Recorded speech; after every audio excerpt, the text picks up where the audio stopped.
폴드 동백 이야기는 이제 포인트앤클릭 장르의 어드벤처 게임으로 제주 4.3을 소년의 눈에서 바라본 게임이고요. 일단 제주 4.3이라는 거에 대해서 고등학교 때 잠깐 학사 시간에 배운 이후로는 기억 속에 좀 잊혀져 가고 있었어요. 이게 이제 저도 잘 몰랐고 아마 제 또래도 잘 모를 것이고 2018년 초에 우연한 계기로 다시 알게 됐어요.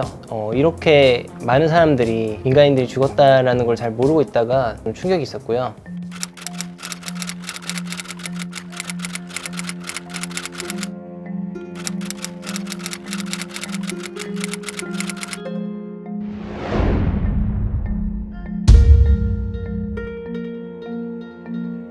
현대적인 어떤 학살의 원형이라고 생각해요. 어디서 듣기로는 이 역사를 까먹으면 반복된다 그러던데 조금 무서운 생각이 들었어요. 뭔가 아무도 얘기하지 않았지만 그냥 이거를 좀 더 알리고 싶다는 생각이 들어서 게임으로 만들게 됐어요.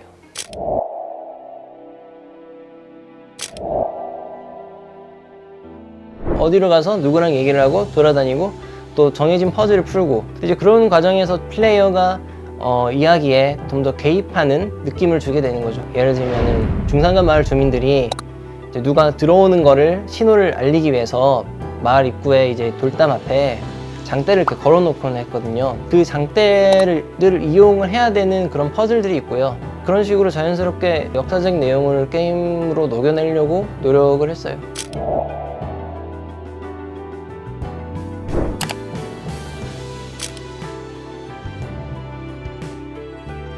제주 4.3 범국민위원회라는 이제 단체랑 이제 협의를 해가지고 민감하거나 논란의 여지가 될 수 있는 부분들을 좀 검수를 받았고요. 유가족회 분들하고 말씀을 좀 들어본 적이 있는데 좀 되게 그러니까 다 게임이 다 실수는 없잖아요. 뭐 학살을 하는 거 그거를 다 표현을 할 수 없었기 때문에 그 게임 내에 묘사된 폭력의 정도는 실제 일어났던 일에 비하면 전혀 심각하지 않다.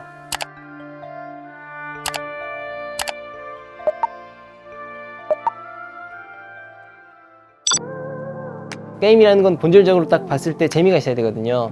사실은 이거를 극복을 못한 것 같아요.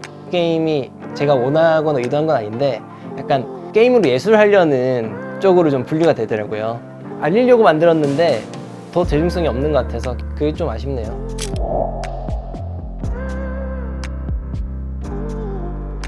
앞으로도 제가 여력이 되는 한 계속 역사를 이렇게 만들 거예요. 역사를 소재로 하되 상업성을 고려한, 대중성을 고려한 걸 만들 거고요.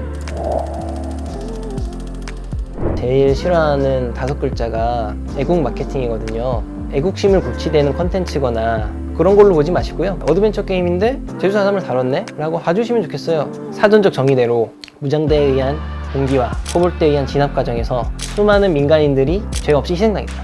많이 아시라고는 절대 말을 하지 않아요. 근데 그냥 핵심만 알았으면 좋겠어요.